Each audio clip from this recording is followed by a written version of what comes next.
Bonjour à tous, j'espère que vous allez bien. Aujourd'hui, je viens vous parler de l'importance ou pas de prendre un local quand on débute son activité.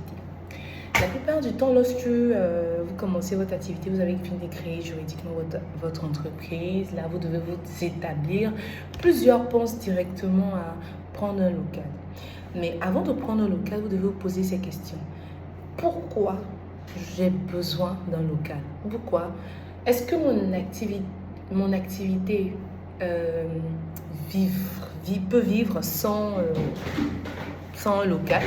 Est-ce que c'est vraiment important, j'ai envie de dire, est-ce que c'est vraiment obligatoire, indispensable, voilà, pour mon activité? Donc, si vous à ce niveau-là, vous dites, bon, je dois recevoir mes clients, je dois stocker des marchandises, lorsque vous énumérez en fait toutes les pistes de solutions, vous allez vous rendre compte que, voilà, il y a des alternatives. Si c'est pour recevoir des clients, vous pouvez vous demander encore, est-ce que je peux trouver une alternative? Voilà. Est-ce que je peux aller vers mes clients ou est-ce que je peux faire en ligne? Est-ce que moi, quand je débutais mon activité, je n'avais pas besoin de prendre un local. Je partais plutôt en clientèle. Voilà, je vais chez mon client, je fais tout ce que j'ai à faire. C'est lorsque on a vu, en fait, il y a beaucoup plus de clients qui venaient vers moi.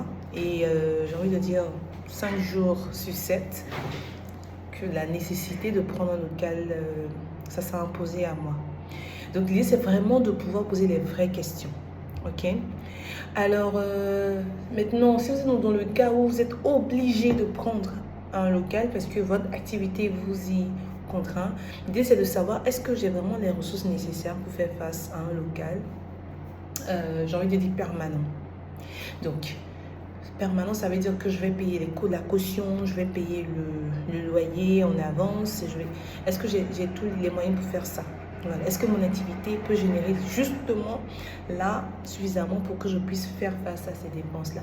Donc, si vous êtes à ce niveau-là, si oui, vous avez suffisamment de moyens, vous pouvez prendre un local.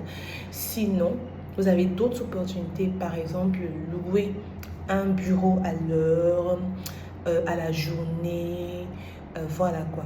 Et ici, en Côte d'Ivoire, nous, on le fait très bien. Au Sénégal, ça se fait aussi. Vous pouvez louer un bureau. Chez nous, notre espace coworking, on vous permet de louer un bureau à 1750 francs CFA l'heure, vous imaginez. Donc, à la journée, vous pouvez tourner autour de 10 000 francs CFA la journée. Et vous recevez vos clients. Petit à petit, vous évoluez.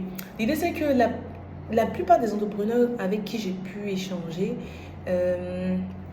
qui sont contre cette option-là, soit en honte, ah non, mais je vais dire à quelqu'un que c'est pas mon bureau et autres. Non, mais il n'y a aucune honte à être dans un espace coworking, oui. Parce que justement, on évolue à son rythme. Voilà. On évolue à son rythme. Donc, on peut dire à son client, oui, je vous reçois dans mon espace coworking. Tout simplement, c'est pas pour faire genre, il faut être sincère quand on fait les affaires. Il faut être sincère, voilà.